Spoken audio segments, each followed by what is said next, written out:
Police state run by child trafficking Satanists. It's Vinny's jokes. Alright guys, we're here with Alan and DK. Hey guys. G'day, Vinny. Hey man, how goes it, bud? Alright, now this is Alan's show, isn't it, today? No, well, actually... We actually have no idea whose show this is, to be honest. Is it my show? Is it DK's show? Is it Alan's show? Everyone... I'm not actually streaming it. I'm just recording it. Okay, yep. I'm recording it and then I'll make a show around it later on, sort of thing. But you're showing on your channel, aren't you? I think. Yeah, so, I'm recording it on Telegram and streaming it on DLive as well. So yeah, it's been. And yours will be on YouTube, I'm guessing, Vinny. So yeah. Yeah. I was thinking we could give you a different thing. We could have DK Live.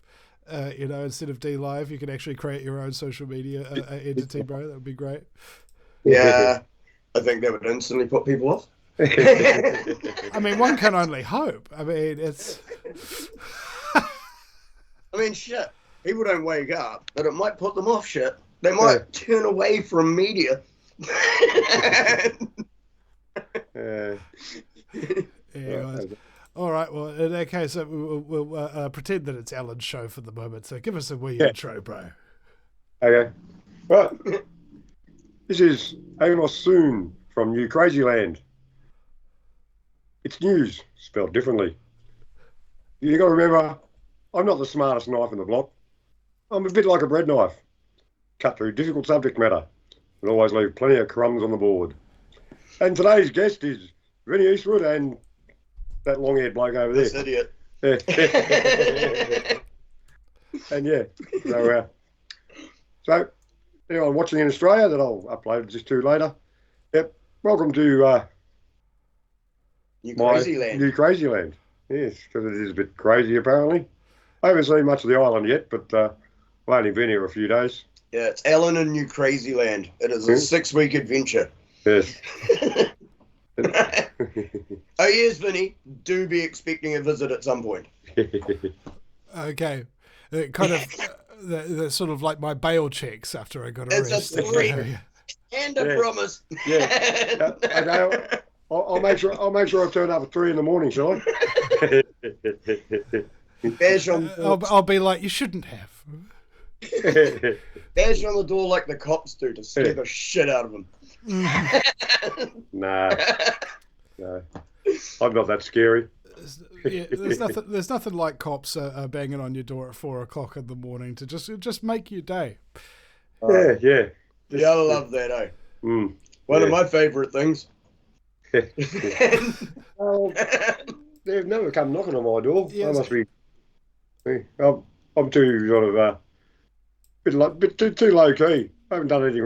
I've gone to a few protests down in Canberra and things like that. But because that's important. Like I'll have a word talking about the Canberra thing that I go into. It's what they call the Exposer 28 crew. The 28 politicians. 28 politicians. You're not allowed to name them. No. Suppression. Be careful. Don't worry. I won't mention a word, Bob. Yeah, I know. Don't. Honestly. Okay. There's a Wood Royal Commission back in the 90s where the police did a police report that named 28 prominent people in the politicians, media personalities, and judges. There's quite a few judges in there apparently. And the judges at the time decided we're not going to pursue this because the public will lose faith in the judiciary. That's a bit. That's not exactly justice, is it? Well, and those people get off scot-free. That was exactly what happened here in New Zealand when there was a call for an investigation into high-level corruption of the New Zealand judiciary. And almost word for word from the response of the then Prime Minister and now Sir John Key. Oh, we don't want to investigate corruption in the judiciary. People will lose faith in it. Maybe they should, John. Maybe if it's like so corrupt that you can't get any justice, that people shouldn't have any faith in it. You know, what you're saying is people need to continue being lied to and victimized by oppressive government because it makes the government's job easier. Yeah, pretty much. Yeah, that's and lucky the justice system is on their side and against us in the first place. Yeah. Well, that's northern where you met porridge, laddie. Well, justice should be something you look up to. Like, if someone does a crime, it's a serious crime, like pedophilia is about as serious as you can get, you'd think they should be held accountable. But if they're a high-profile figure in any of our countries, as long as you're connected to the right people... Under the carpet. Yeah. If you're not you can't say that word on YouTube, by the way. If you're not a prominent person, the justice system will come and get you. Because it's for just us, and we aren't them. Yeah. Unless you are one of the sacrificial pieces of meat. When you know, for example, what was his name? Epstein. They're like, okay, everybody, there's a huge public furor about one of our agents that supply us with young girls and things of that nature. What are we going to do? Well, we could stage his suicide, and then people will think that the entire problem of child trafficking worldwide is over, and we'll just be able to continue operating. Yep. 100%. Exactly that, Vinny. 100%. Like, if anyone thinks that Epstein was the only one, the fact that this just happened with P. Diddy really proves that as a lie as well straight away. It's like it's already happened. So we've got Epstein, who's all the politicians, and did have celebrities going there. Now we've got P. Diddy, and it's all the entertainment industry. Someone said to me, all right, so which one of them is running all the sporting industry? Is that next? Who is the one that is running the whole sporting industry? Yes. Because we've had politicians, we've had entertainment, who's sport? I was just thinking about this, like if they do have a metric, right, where they're able to operate various sectors of society, and they do, but each of those sectors of society have their own little dark pathways that they procure certain things through. Does it necessarily have a central organization? I wonder if any of these people know what they're really a part of. I know that some of them do. And that's really terrifying in itself. I was just thinking about the fact that there's no doubt in this exposure in the music industry. Like, people don't doubt it, you know? There's nobody around saying, did he or didn't he? You know, like he's... They're definitely saying he did. We're definitely saying that Diddy did it, all right? Like, bro, there's... Yeah, P. Diddy diddled.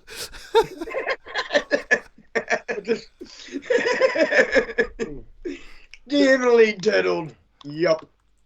Yeah, I wonder how many people realise about it's not just the pedophilia, which is bad enough. Hey, stop saying that on YouTube. Oh, that pedo. Yeah, no, you can't even say that. Come on, man. That P word. How about that? Yeah. Oh, I don't care. Just frickin' say it. I'll delete the thing off YouTube and just put it up on Rumble where everybody loves hearing about that shit. Yeah, okay, cool. It's like, there's certain words that YouTube does take offence to, and that is one of them. What happens in many high sources, apparently, we don't know, we've never seen it, they ritual abuse and slaughter of young children and things for adrenochrome, which... You look at a lot of the highest paid actors and things like that. They look quite young for their age, don't they? Why is that, I wonder? Because they work out? Because they live healthy lives? Or do they have a bit of help from something not natural? Oh, it is natural, unfortunately. It's just immoral. Yeah, well, yeah, it is natural, I guess, but it's immoral. That is the problem.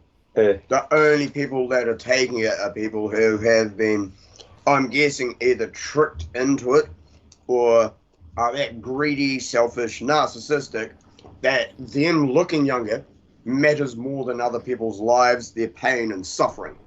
Yeah, a lot so of they actually think they deserve that shit, and they don't give a shit what happens to anyone else for them to get it. Yeah. Actually, there This was is this Vinny. one on this interview that I did with Rachel Vaughan, who's exposing the Freemason P-word network, if that's the nomenclature that we're using at this point. It'll work for now. She said something that was quite a revelation to me, because it wasn't necessarily what she said, it was just the thought that it triggered. So she was in this underground temple, far beneath a Masonic lodge, and they sacrificed one of her young friends on an altar, and they were chanting, and they were wearing robes, like right out of an occult horror movie type stuff. And then one of these shadows in the corner of the room, cast by the light of the burning torches, got up and started moving throughout the room. Yep. And for the first time ever, she'd been getting abused by these people her entire life, but for the first time she notices the look on their faces, because it was a look that she recognized quite intimately. Fear. Yeah, I was going to say terror. Absolute terror. The thought that was triggered by this is, people often ask this question, how do you sleep at night? Well, I'm a psychopath. I don't have a conscience to keep me up. It's just like that. But the question is secondarily, not only how they sleep at night, but what's the answer to the question of why do they keep doing such horrible things to such huge amount of people in such weird and terrifying ways?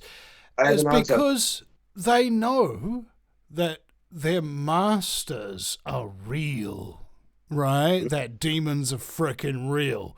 And it's not a belief. They know because they've seen them, right? They've interacted with them.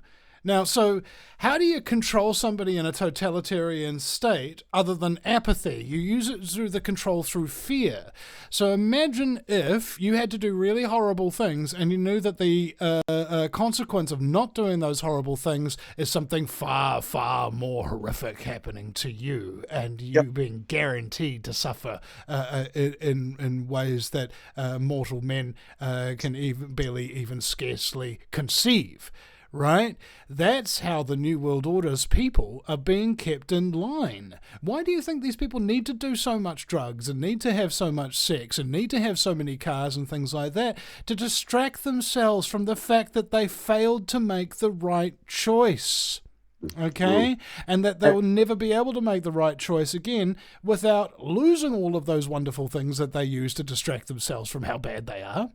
And consequently have the loss of any kind of joy or pleasure for the rest of their existence in a death more terrible than imagining, right? So that's how they keep them in control. That seemed very, very logical to me. Vinny, I don't think I've ever told you about this. Not sure. May have mentioned it, but definitely not on a show. For over 2 years, every single day, I was talking to an SRA survivor who was from one of the elite family bloodlines. She said 2, but she only named one of them. She was going to be a Playboy Playmate of the Year thing, but wouldn't go through with the final satanic ritual. I was talking to this woman every single day for over 2 years. So when you're going on about this, I actually have first-hand knowledge from someone who went through all of this. And what she was told was she was going to be the mother of the Antichrist. Right. Yeah, well, because she was from 2 of the major family bloodlines, but she only told me one of them. One of them was the Rockefellers, by the way. The one she told me was Rockefellers, but she said it was 2 and didn't name the other one. So I'm guessing the other one is one that isn't a commonly known name, so she didn't reveal it. But I mean, talking to her every day and nights where she was losing her shit, saying she was going to take pills and kill herself, and I'd be awake the whole night trying to talk with her and keep her awake for the whole damn night. This was 2 years worth of that.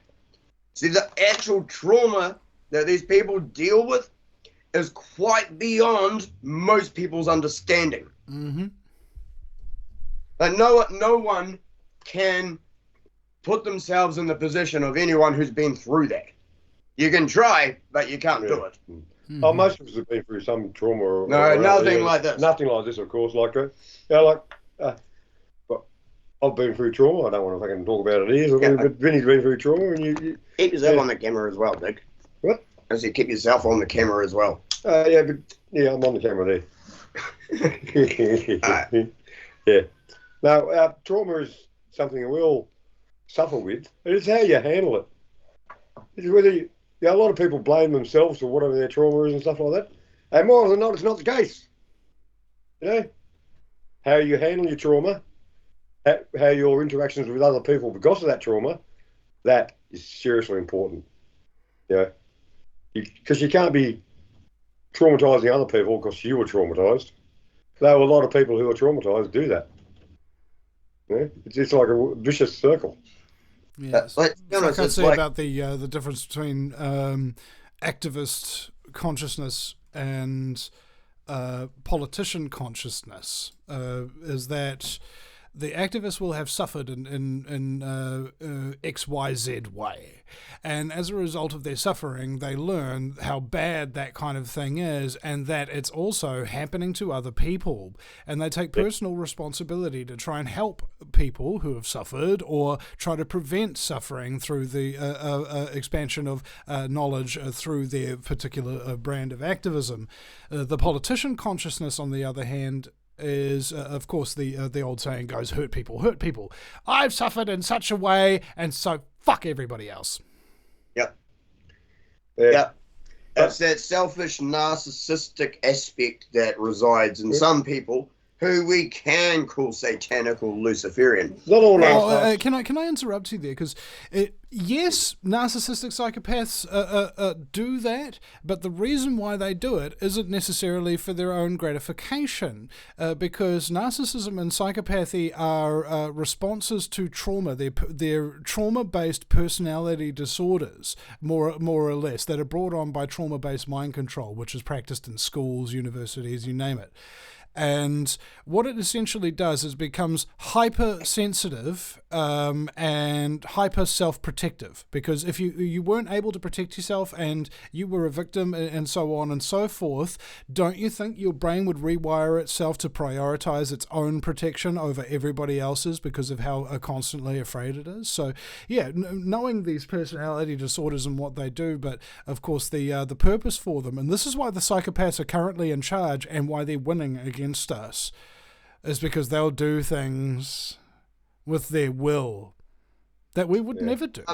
And they don't need sleep either. Imagine if you had 20 hours a day where you didn't have to sleep and you didn't feel tired and you were not beset by a conscience and you were motivated by infinite scumbaggery. How much could you get done in just a day?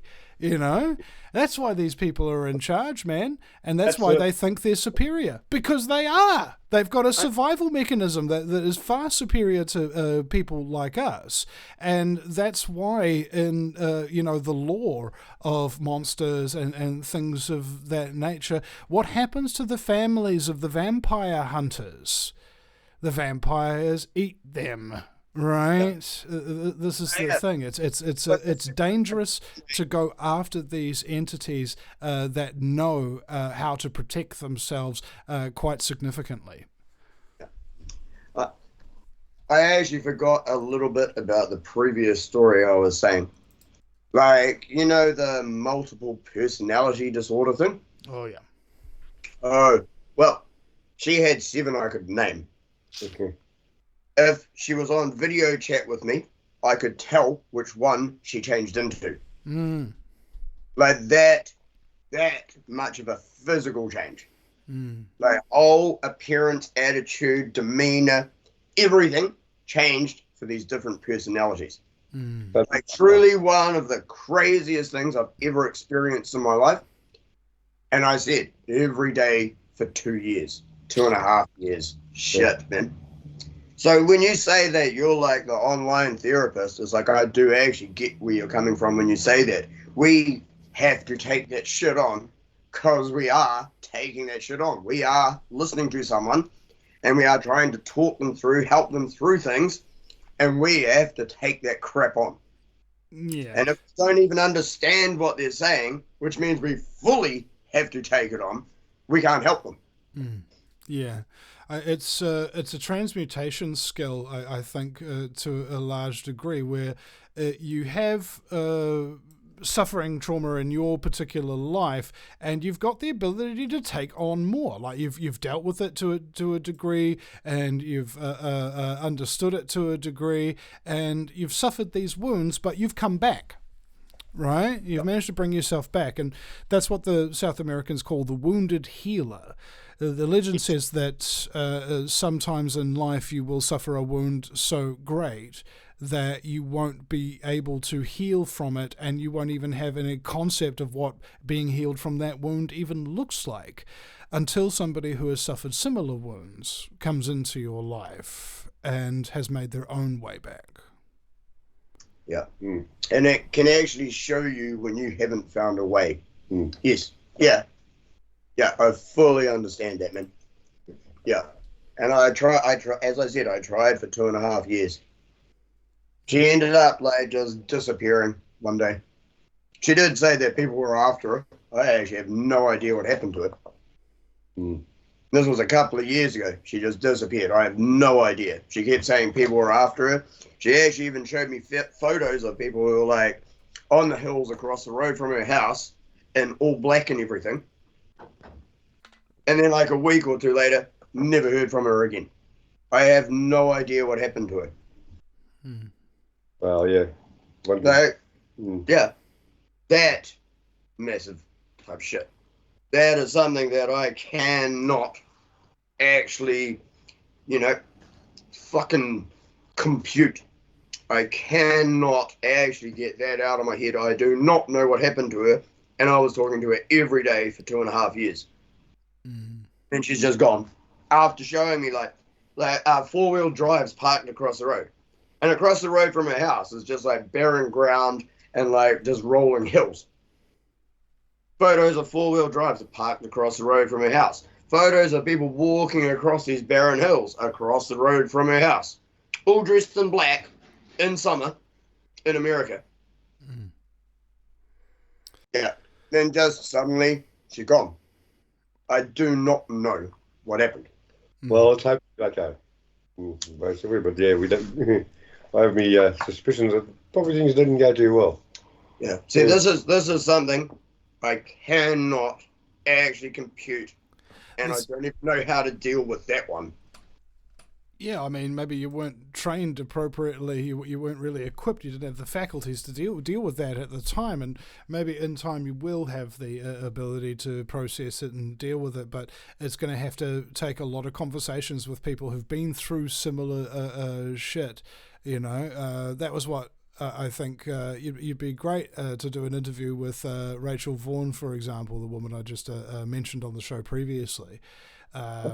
And I think when we're living in congruence with the truth, right? We're trying to make our lives about what is true. One of the biggest truths that seem to escape everybody in the truth movement, including myself for a time, is to acknowledge the fact that, I am broken. And yes, I do need to fix myself. Nobody else can fix me for me. I can fix myself, but it's incredibly difficult to do so. It's a tremendous challenge to take on, and I don't think people recognize that it's the things that you carry around inside that are sometimes a greater threat to your existence than the psychopaths and what they're carrying on with outside. 100%. This is actually one of the only things I do not know how to rectify. I've been through all my traumas and everything in my life and shit. This is the one that I don't know how to rectify because I can't get in touch with the person again. They're just gone now. But so I don't know what's happened. Just gone. But you can talk to people about such things that have gone through a similar trauma, and you can get solace. Like I mentioned earlier, when I was a kid, I went through some trauma sort of thing, and it wasn't until like years later I was talking to a bunch of people from a spiritual type group sort of thing, and they led me through it. They sort of made me sort of realise what the trauma you've got. Yeah, it wasn't your fault, sort of thing, and it was sort of like, and yeah, well, that trauma was basically lifted from my soul, sort of, because before that I was a little bit different, a bit messed up, sort of thing. Yeah. Now I'm messed up in a different way. Yeah, see, mine isn't, because mine isn't from my trauma. That's what I mean. I just feel bad, I feel guilty that I couldn't help her more, and now I don't even hear from her, and I have no closure to whatever happened. No, that is what my issue is. You need to talk to this lady. There's no closure to that. You need to talk to this lady that Vinny just spoke to. Yeah, what's her name? Rachel Vaughan. Yeah. Yeah, man, I'll get the link off you later. It's all good. Yeah. Yeah, I did a 6-hour show with her, and I remember this one time I had a woman named Karen come over to my house. She wasn't a Karen, she just had the name Karen, and she did an interview with me, and her her father-in-law and mother-in-law were Queen's Cross recipients here in New Zealand, very, very high standing in terms of New Zealand high society. And they were the ones who wrote the child abuse legislation in New Zealand, and they wrote it to protect the abusers.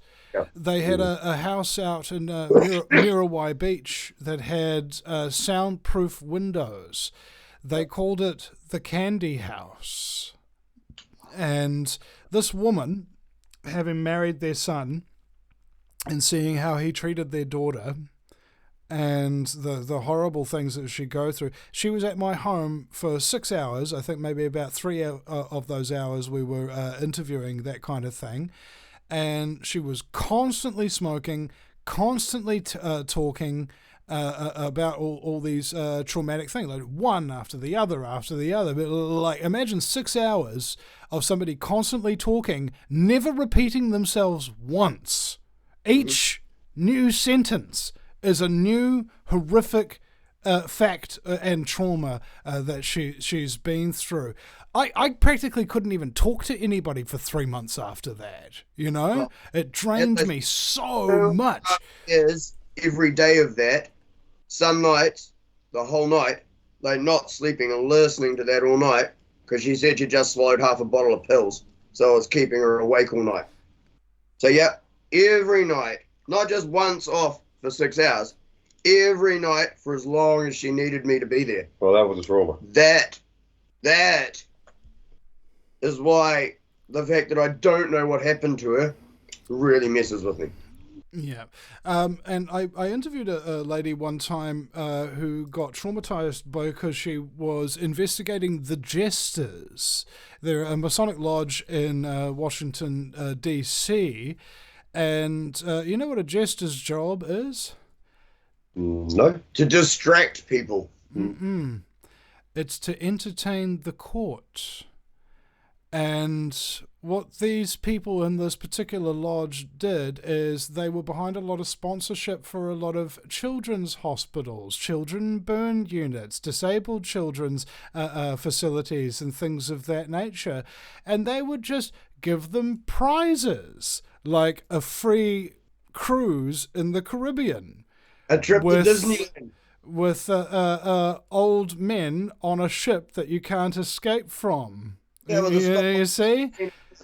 And she told me that in investigating this particular group called the Jesters, she developed complex post-traumatic stress. Never interviewed a single person okay, about it. Only did the research, reading off of paper and police reports and investigative pieces and things like that. No first-hand contact, and still develop complex post-traumatic stress as a result of doing the job.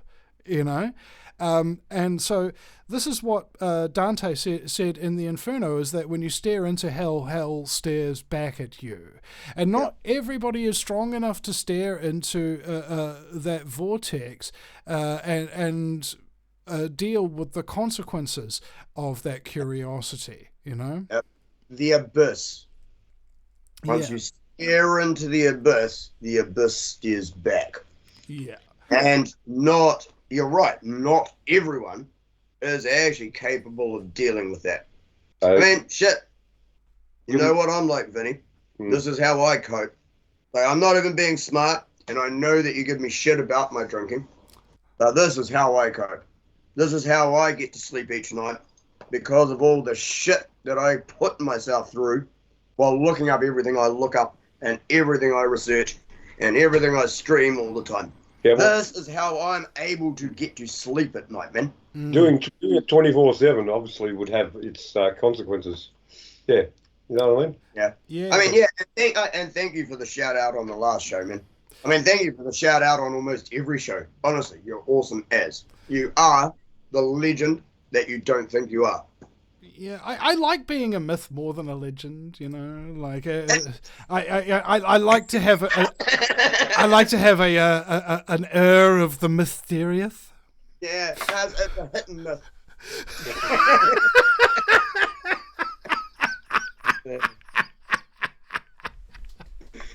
See, we don't stick around for anything else you got to say. Yeah. Oh, man. Dark humor is great. Dark humor is what people who actually go through traumatic shit use to deal with and cope with that traumatic shit. You only want to chat room? My dad was an ambulance officer. I got brought up with him coming home and my mum saying she doesn't want to hear anything that he's got to say because he picked the job. So I was the one that he'd just unload on every day. I got told in graphic detail everything that he had experienced that day when I was like a child under the age of 9. Would have been difficult, I'd imagine. This is why I'm so good at actually listening to everyone else's traumas and dramas and everything, because I spent my whole childhood doing it. I was there for my dad while he was venting and unloading over some of the most graphic and intense things, which I'm not even going to mention. I'll mention one, actually, because he said this one a few times. His very first day as an ambulance officer was he had to go to the scene of someone who'd been hit by a train. This is the bit that stuck in my head. Not that bit. He didn't know bodies steamed. Yeah, well, they would. Splattered body on the train tracks. He didn't know bodies steamed. Never left my mind. Well, yeah, yeah, sorry. Now you're stuck with that picture as well, bro. I apologize. And thank you for that. I really... If you're not ready to do crazy shit. But yeah, that would, and it makes perfect sense why a body would steam, sort of thing, because it's pretty much all fluid. It's warmer than the outside temperature. So therefore, see, body internal temperature, say 36 degrees or whatever it is. If the outside temperature is 20, even if it's lower, like, of course it's going to be steaming. But him actually saying that to me, fucked with my head for decades. Yeah, this is horrible stuff. I know. Yeah. Lucky you're not playing this on YouTube. Well, unfortunately, we are. I on YouTube. It will be deleted right after the broadcast and then re-uploaded to Rumble. Probably for the best. Yes. Oh yeah, I was on Billy TK's show last night, and we were talking about the C word and the V word and so on and so forth. I was like, man, I'm gonna have to delete this one. Medical misinformation. Oh yeah, I get that all the time. Just a little bit about it. I was on Ground Zero the other week, and I was treating it like YouTube. It's like, so there's certain topics we don't touch, while I'm swearing like an idiot. It's like, no, this is radio. We've got like the FCC and broadcasting standards, and like, At the end of 1 hour show, he's like, yeah, 23 times I've got to get shit muted. I've got to get my editors to go through all this because it was a pre-recorded show. He's like, I've got to get my editors to go through this. 23 things. He's like, yeah, no, I've been writing down the timestamp on all of them. 23. I'm like, and you're like, fuck. And you go, okay, and that's 24. It's like, yeah, 54 minutes, 56 minutes, 58 minutes, 5 times at 57 minutes. I've heard people swear on YouTube all the time. Yeah. You know, this was on radio, though. Oh, right, YouTube, yeah. That's what I mean. I was going by YouTube rules, Yeah. but it was like American radio. Yeah. And so even the swearing, I was going too far. But he brought up the fucking code flu shit on the radio station. I'm like, dude, you might not want to say that. Yeah. And he was like, no, I'm okay with that. But it was me swearing that he didn't like. I'm like, shit, are you sure? I got that on radio sometimes as well, you know. I remember I got this comment, Vinny, I know the world is controlled by satanic pedophiles that ritualistically abuse and carve children up and rape their corpses. Okay, I know that. But do you have to swear? I mean, it makes you sound stupid. No, I do not believe that. It actually shows emotion. Yeah. It shows that you actually give a fuck and you're putting force into your words. Well, anyone who tries to run down the use of expletive language doesn't understand the English language. Yeah, and there's another dynamic as well. Not how much you swear, but how many swear words you know of is an indicator of your intelligence. Oh dear. Shit, don't ask me. We'll be here all day. Yeah. It's so fucking intelligent. Yeah. Hey, fucking listen to this fucking useless fucking Aussie cunt sitting beside me. I don't swear much. Yeah. Oh fuck, you left your cigarettes at the fucking pub. You don't drink either, eh? I don't drink anymore. I don't drink any less either, mind you. Actually, I drank less yesterday because after getting here a few days ago, me, DK went through about 12 cartons of beer. Maybe not 12, but yeah. About 6. About 6. Maybe more, but 6 to 8 over like 3 days. Yesterday, I needed a sort of break. Somewhat sick. I'm still not 100% right yet, but well, bit of Dutch courage. And I drank too much coffee this morning. Yeah, I don't drink coffee. I'm all actually jittery. I actually almost feel like I've had speed. Serious. I had like 2 long blacks and an iced coffee. And the iced coffee really didn't agree with me. Especially when I had a beer afterwards. So, curdle in the stomach. But still jittery from all the coffee, Like, holy shit.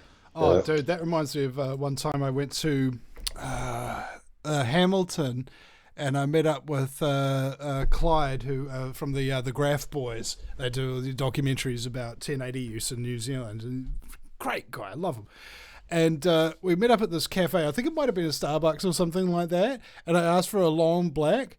They bring me a cup that is like the size of a frickin' bowl. Like I practically needed 2 hands in order to pick it up. Right, and that was all coffee, and it was strong coffee too, and I had 2 of them, and I remember I was on the road on the way home with John Ansell, who's like a great ad man, and I was like, bro, this is really awesome, I can't believe I'm not doing this one. Just so hyped up. All the way home. No, I was onto it, mate. I could think very clearly and I could come up with all these ideas incredibly quickly. I was 9 times faster and 10 times smarter. And this it reminded me of the element of kind of like fasting sort of thing. You know how sometimes people do a screen detox, right? I mean, we're all in front of screens. Almost all of us are in front of screens pretty much from the moment we wake up until we go to sleep. And I think the same principle applies with really anything in your life. And if you don't give things up on occasion, you lose appreciation for how powerful they actually are and can be. Right? Yeah, that's why I piss off out to my mate's farm every so often. I'll go out there for like 2 or 3 days sort of thing. And yeah, just no screens whatsoever for 2 or 3 days out in the country, out on a mate's farm. But mind you, on his show though, he leaves something on, like, not repeat, but sort of... Yeah, I know who else plays 24/7, so I just put one of them on. Which is, to be honest, who was actually my original inspiration, but never helped me. Yeah. I was admin on his D-Live channel back before he got banned when January 6th happened. That was when he got banned for streaming shit about January 6th on D-Live, way back then. Yeah. But I was admin on his channel back then, and he was streaming 24/7. You used to get attacked by shit loads of trolls. I was like, dude, they turn up every Friday night almost as soon as you go to sleep. I'm in a different time zone. Make me a mod and I'll just fuck with them. DK, the troll. I destroyed, and it was. We actually found out it was a whole bot farm from South America.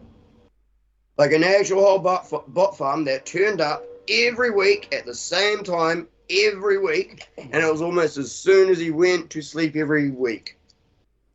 It was incredible. So I busted them completely. I destroyed a few of them. I made a couple of them cry, and he went and tracked them. The bots and cry? Found out. Like no, but I mean they were an actual team of actual trolls. Oh yeah. So I actually made people cry and leave, and then he went and tracked the ones that hadn't left, and found out it was a South American like troll farm, bot farm type thing. And went and like reported them and got them shut down. But he streamed 24/7, and I asked him, I was like, dude, I want to start streaming. He's like, go look at YouTube videos. Yeah, well. I'm like, what? He's like, yeah, go look at YouTube videos. I watched 1.5 YouTube videos. One of them said, you're never going to be ready. You're never going to be good enough. Just start. You'll fix things up. You'll find out as you go along. I'm like, all right. That's what I do when I do a show. And then I met you about, 6 months after I'd started, Vinny. You've definitely helped me with bits and pieces, but I had to find out everything myself first. And that is how it goes, unfortunately. Maybe fortunately or unfortunately, because imagine for a moment that you got somebody who can't be bothered doing a goddamn thing. Unless everything's perfect. Unless somebody else does all the fucking work for them. You know? That's the thing, man. These people drive me up the freaking wall, mate. It's like, did Nike teach you nothing? Just do it! Just do it! You know? Yeah. Come on, man. Get off your ass. Quit freaking complaining. I'm just sick to death of hearing about what people are gonna do. You know? Have you done it yet? No, I haven't. Then never freaking mention it to me again. And don't waste my time unless you're actually willing to put the rubber to the road and get that wheel and that ball rolling all by yourself. Because once it's rolling, Okay, that's Yeah, when you're going to really need help to keep going and things of that nature. And if you're even moderately good, help will turn up if you're dedicated, right? And that's the thing. It's like, is there a gambit? Really, I think that's why I started really as a gambit, because I was listening to too much Alex Jones and I was afraid about getting enslaved and subsequently exterminated by ruthless criminal sociopathic scumbaggery. So I was like, okay, well, do I just keep working for people that I don't respect, who don't respect me, who I can't even have an ordinary conversation that I'd like to have with in exchange for money, or do I want to sacrifice all of the comfort and safety and my life, really, in order to live by and for the truth? And it wasn't a choice that I made, it was simply a lack of options, because I felt so horrible knowing what I knew and knowing, worse than that I wasn't doing nothing about it. Oh yeah, you can't cry if you don't do shit. Yeah. Well, like the reason I started my show, basically, like you were sort of saying that do your own show sort of thing to people sort of thing, and I was like, yeah, well, I don't know. Then DK helped me quite a bit here and there sort of thing, but most of the work I did myself. Like I can check out OBS and yeah, DK was a good sounding board for questions and stuff, but yeah, did most of it myself, and yeah, I got about done about 200 shows. It's not a lot, but yeah, it's something. Yeah. And go ahead.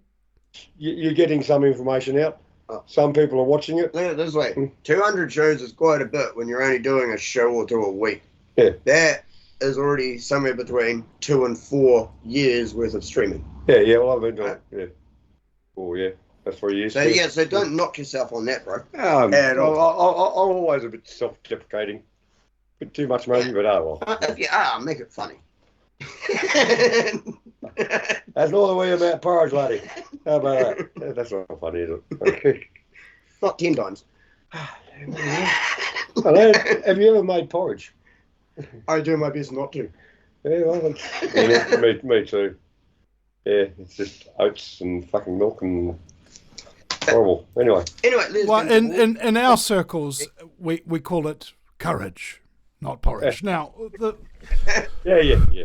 So let's completely change the subject and let's talk about something really dumb. What do you think of Elon's Roman salute?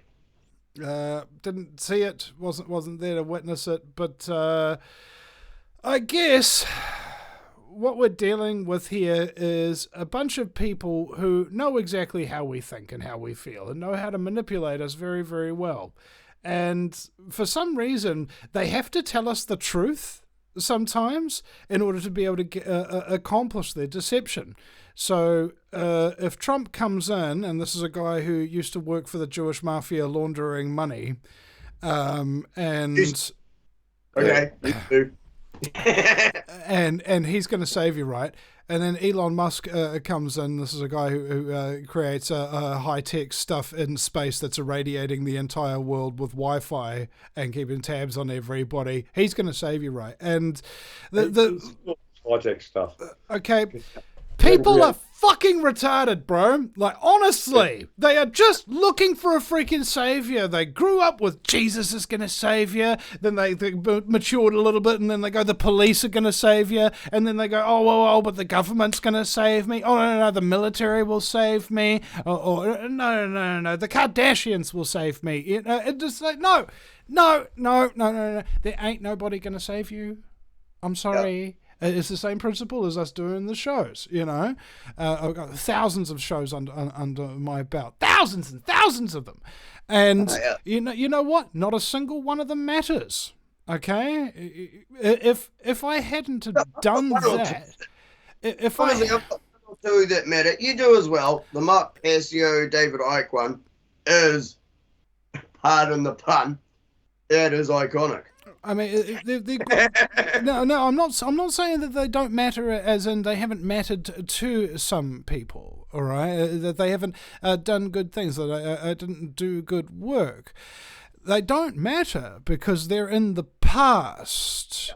What you've done in the past doesn't actually really matter. This is what I've discovered after 17 years of doing this show. Your past achievements don't matter to anybody. It's only what you are doing right now. Are you still on the ball, Vinny? Are you still doing shows, Vinny? Are you still publishing? Are you still doing your archives? Are you still doing your interviews? Are you still making music? Are you still making movies? Are you still writing? Are you still doing your social media and keeping up with the messages and the emails and all the various different social media platforms? Yeah, I'm still doing up with that. Good on you, Vinny. That matters, okay? Your past achievements don't. Your consistency does.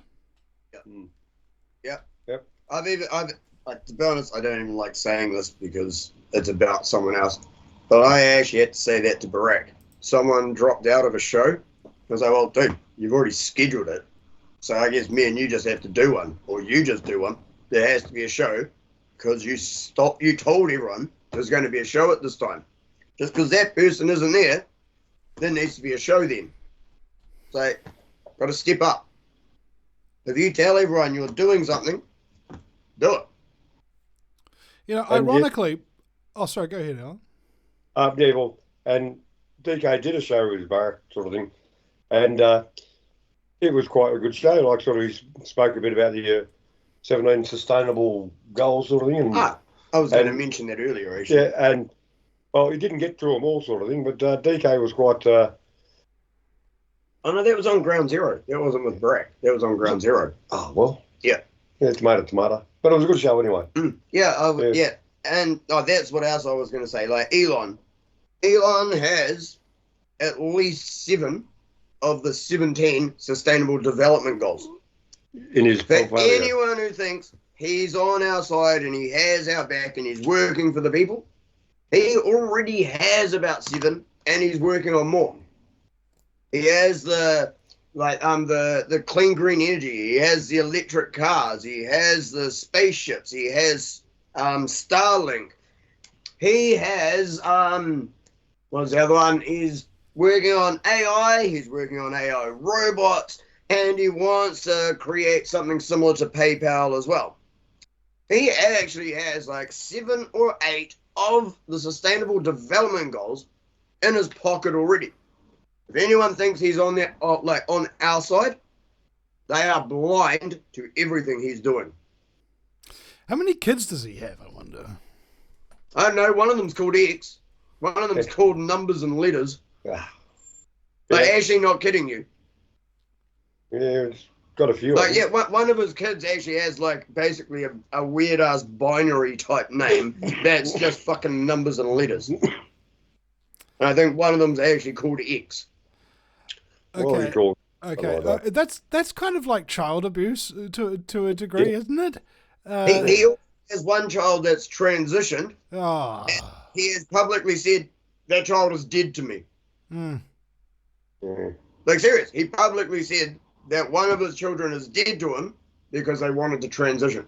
He is not a nice person. No, I don't think so. Yeah, these are bad people, is the thing. And I think there's a disconnect.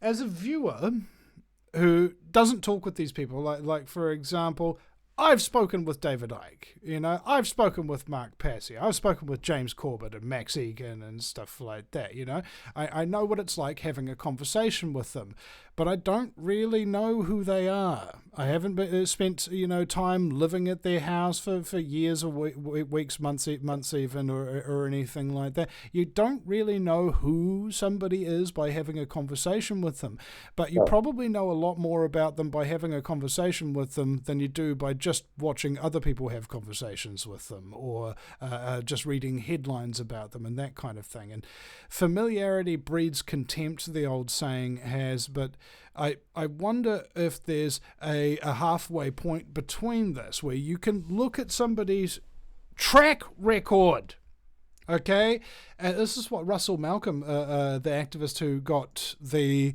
entire Rodney City Council fired one time for corruption. He, by himself, ordinary citizen, did the corruption investigation and took them to court and got the entire council fired. Did that by himself.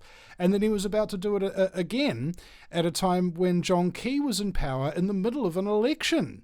Did the council get fired? No.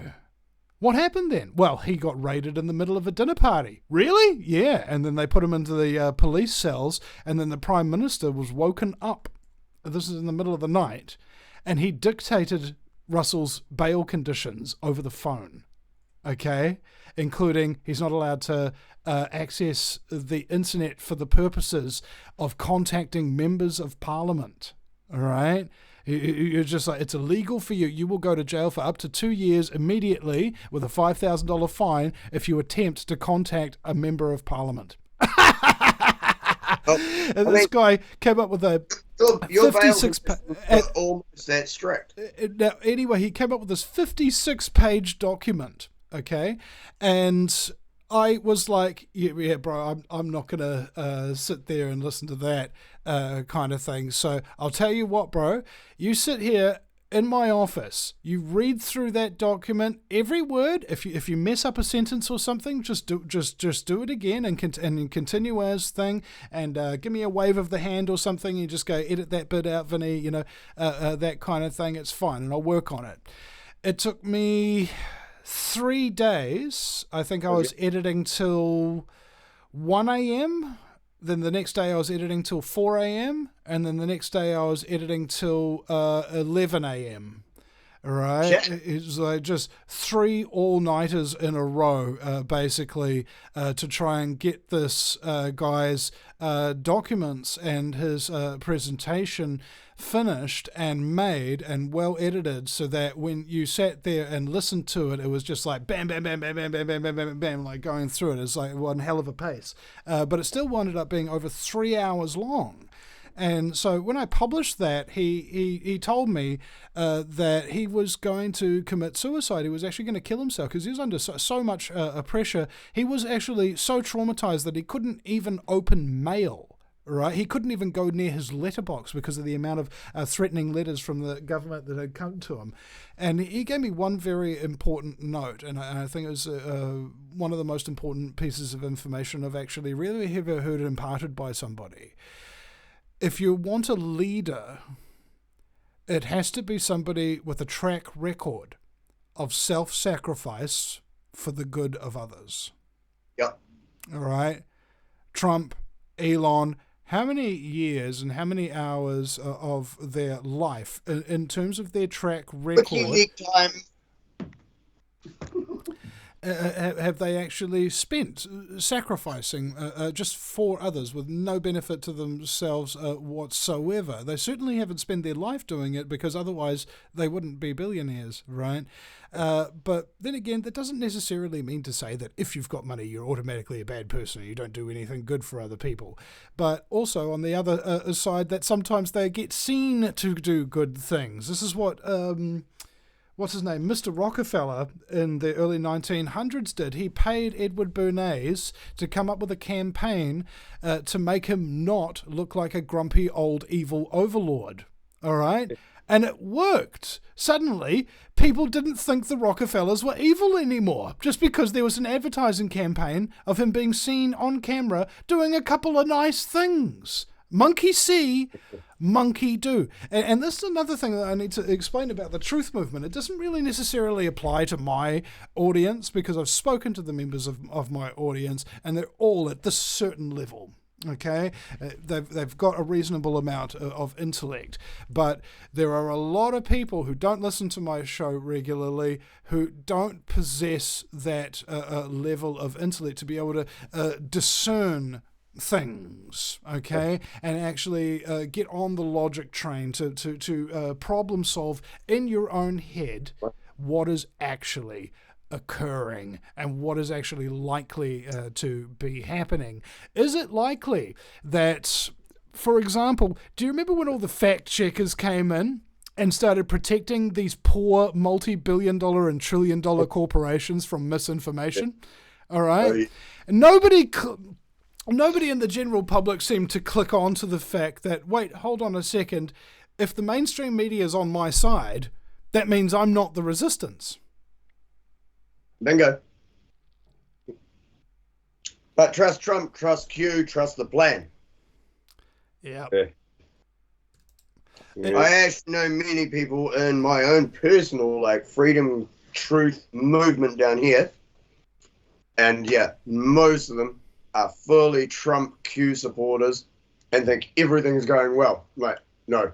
Yeah, we had coffee today with DK's group, and yeah, a good portion of them were that Trump could do no wrong. Yeah. Like, yeah, I actually introduced Ellen to them today. Yeah. And yeah, I'm not shitting you. Most of the people I know are fully pro-Trump, fully pro-Q. And when I speak out and go, no, this is all bullshit, they don't quite attack me, but they definitely say that I'm wrong and try and put their point of view across instead of listening to what I say. Yeah, so that's another thing, is that just because you're a truther now, or claim to be, doesn't mean you are. All right? If you're stupid and hopeful when there is no sign of actual discernible hope, you won't want to listen to reality. You won't want to listen to truth because it upsets you a little bit, because your emotional well-being is more important to you than being correct. Okay? Last week was fun. Last week, when I went and met up with him, was a day or so after Elon Musk had done the Roman salute. 3/4 of them were defending him, saying, no, he didn't. I'm like, he did it twice. Like, it was only a 5-second clip. I have the longer version. He does it twice. He does it to the crowd, then he turns around and does it again. Do not tell me he didn't do it. I didn't do it, he didn't do it. It wasn't the... And then I found a funny video. I'm not shitting you. I've actually got a really funny video. It's like, a Tesla engineer. It's like, he didn't do it at 135 degrees. 135 degrees is the angle where it becomes he didn't do 135 degrees. See, 135 degrees is like a lawn chair or a sofa. But that's... and 250. These are all Nazi things. He didn't do that. And he's like, see, and, at least he only did it once. And he turns around and does it again. He's like, God damn it. All right, now there's another thing to think about this. First of all, if you've been offended by me insinuating that you're some kind of an idiot, if you believe in Trump and you believe in Q and you believe in flat Earth and Mandela effect and so on and so forth, there's a big list of things that are what we call thought cancellation memes.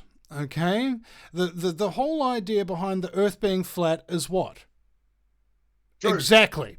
There's no freaking idea behind it. I mean, how are you going to change your life now, other than convincing everybody that the Earth is flat? Secondly, no difference. It is one of my favorite diversionary topics. I love messing with people about that. But it makes no difference to our day-to-day life. Precisely. So how many big conclusions can you have about big conspiracies and things of that nature that actually change your way of thinking, that improves it in some manner whereby your resistance to the giant satanic pedophile cabal that fucking run everything, how does it enhance that mission to end human slavery in our time? You are definitely going to delete this off YouTube when I finish this next statement. It's serious. Thanks, DK. Well, you said you were going to anyway. But I've been to prison, right?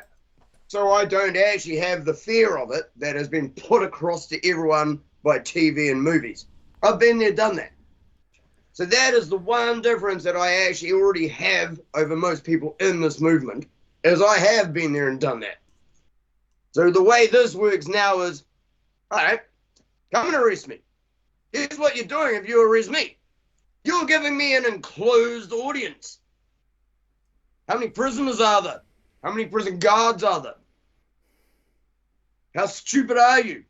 You're basically going to be handing me a compound. And most of them will probably be willing to hear the music. That's simple. And I've actually publicly said this for years. They've never turned up at my house. I know they will one day. I know they will one day. It's okay. That reminds me, actually, I remember I was having a conversation with a bunch of conspiracy people, and I said, put your hands up if you've never had a run-in with the law where they've treated you badly or you've suffered at the hands of the law enforcement or the judiciary or something. No hands. Every single person who's a truther has had a run-in with the hard edge of tyranny, I think. And only then, after your suffering, do you recognize what you're up against. You know, do you recognize what they will put you through? And they won't feel any guilt or remorse about it. And more to the point, the damage that is done to you is very, very permanent to a large degree. You know, you're talking about rewiring your nervous system when you talk about complex post-traumatic stress. And so now the truth movement is basically this. They have huge amounts of trauma and basically associated mental illness, and mental illness isn't necessarily a bad thing because in a crazy world a sane man must appear insane. But the difference being is that they recognize it. They recognize, yeah, I am actually a little bit crazy, man, because of all that trauma that happened to me. Whereas people who are actually truly insane think that they're totally sane. People who are under extraordinary amounts of mind control think that they're in control of their own mind. Okay, there's a divergence between their perception of reality and reality itself, and this is why I believe that leftism, as Professor Ed Dutton, the Jolly Heretic, told me, is actually an indicator of mental illness. And that's because leftism, the whole concept of collectivism, is in itself a lie, and there are no trees in a forest. That's what it says, basically. There's no individuals. There's only just groups of people. It's like actually that's a lie. And if you are living your life based solely on a lie, you will encounter evidence, whether or not you accept it, whether or not you perceive it as being evidence, that you are wrong. And instead of admitting that you're wrong, changing what you're thinking, you continue to pound and pound and pound. No, I'm right. I can never be wrong. You know, communists have never killed millions of people. It never did. You know, it's just like, bro, for fuck's sake. All right? You're mental. You're traumatized. I understand that, but you don't. Yeah. I do. Yeah. But not everyone does. See, what I was about to say is, I actually used to consider myself liberal. You know, back in the 80s, 90s, liberal was anti-government and shit, anti-control. What we have now is neoliberal, leftist, woke bullshit. I can't associate myself with the crap they have become. This is the issue. Liberal is no longer liberal, is not after freedom, it is after, the government will do everything for us. The government will save us, government protect us. It's like, what? When the fuck did liberal start asking for government fucking help? Yes, but the thing is... That is what I cannot ever agree with. Left and right are both connected to the same bird. I wasn't saying I'm for the right either. Yeah, I'm just saying I'm not neoliberal. Yeah, left and right is a control mechanism, basically.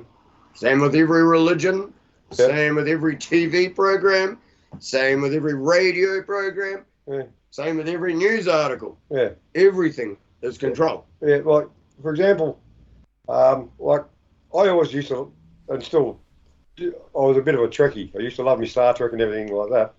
Okay. Over a while, you look at it, over a while you look at it, that is...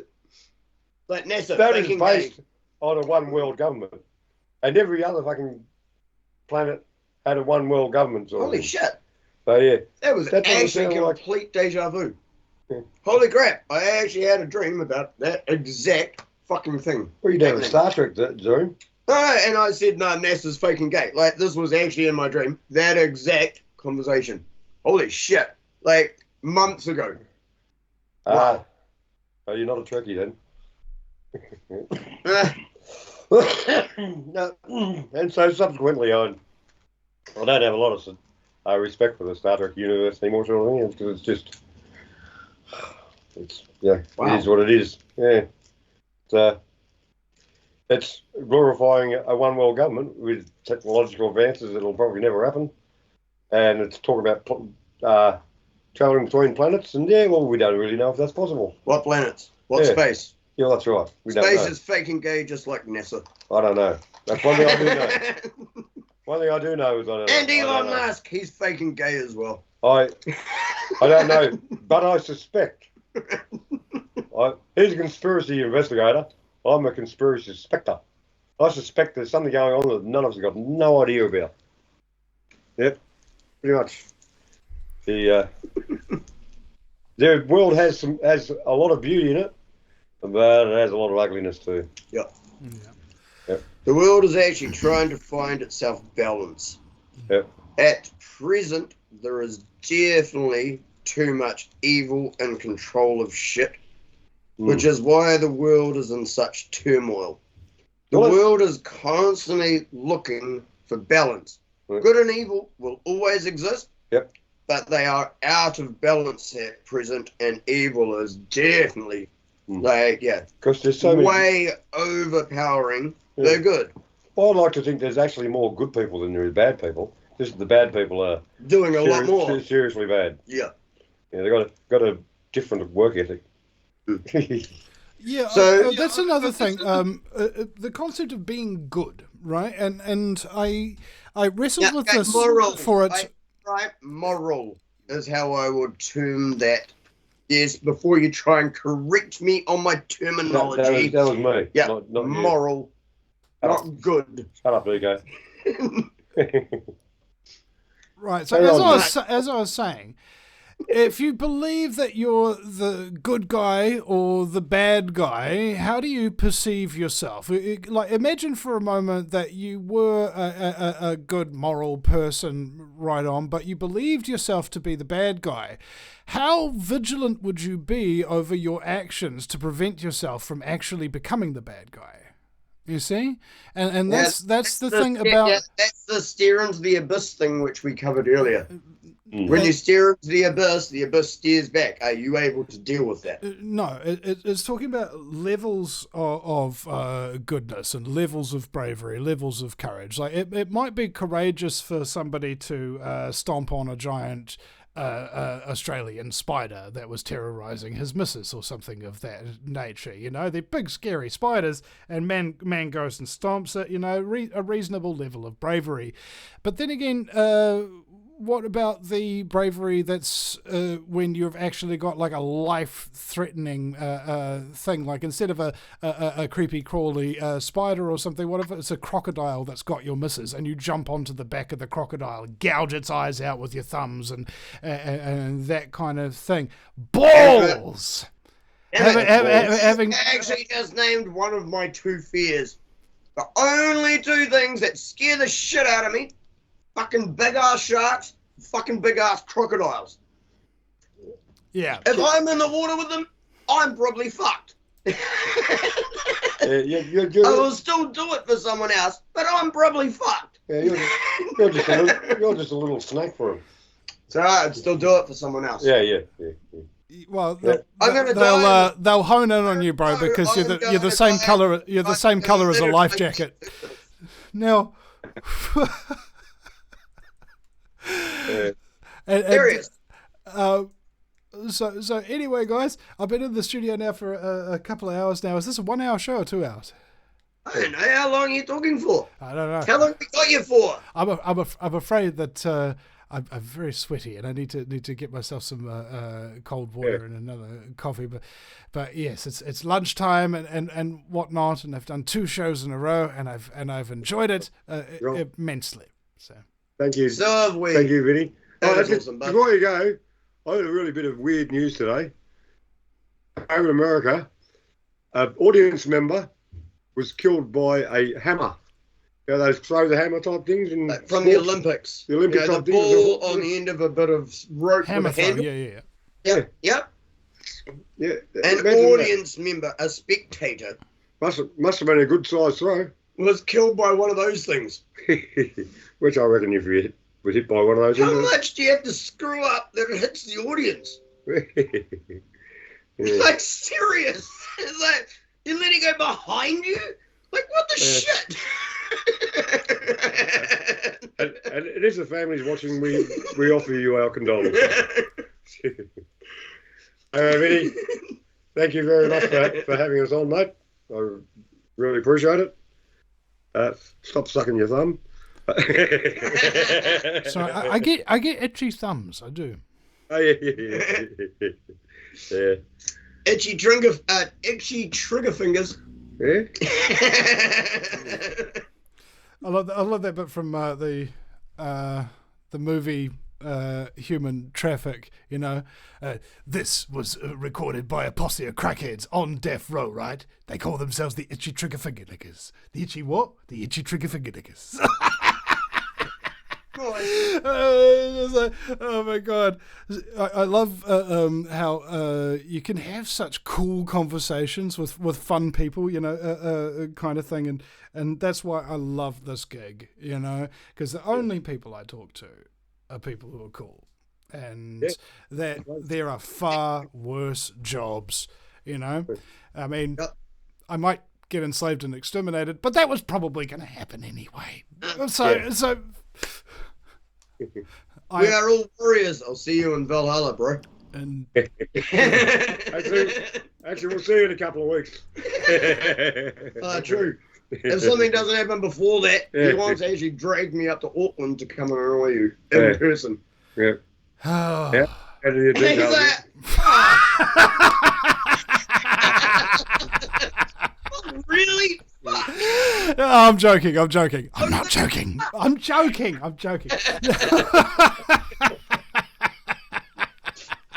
Yeah, I saw that look on your face. It was like, it was like, fuck.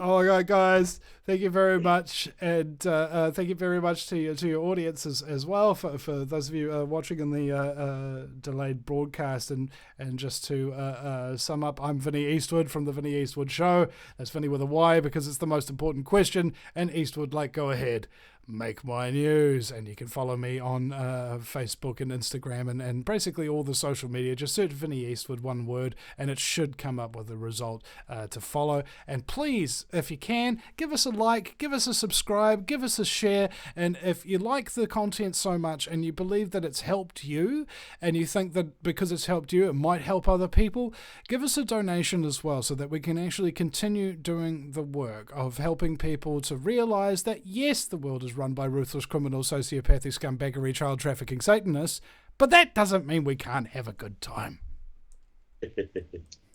Yeah, you've got to enjoy being still, mate. Unfortunately, the only thing you missed was the organ harvesting. You might need to add that in now. Oh, I'll do it next time. You always forget something, don't you?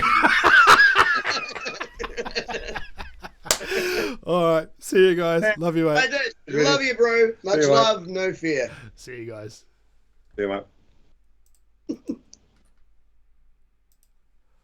Oh.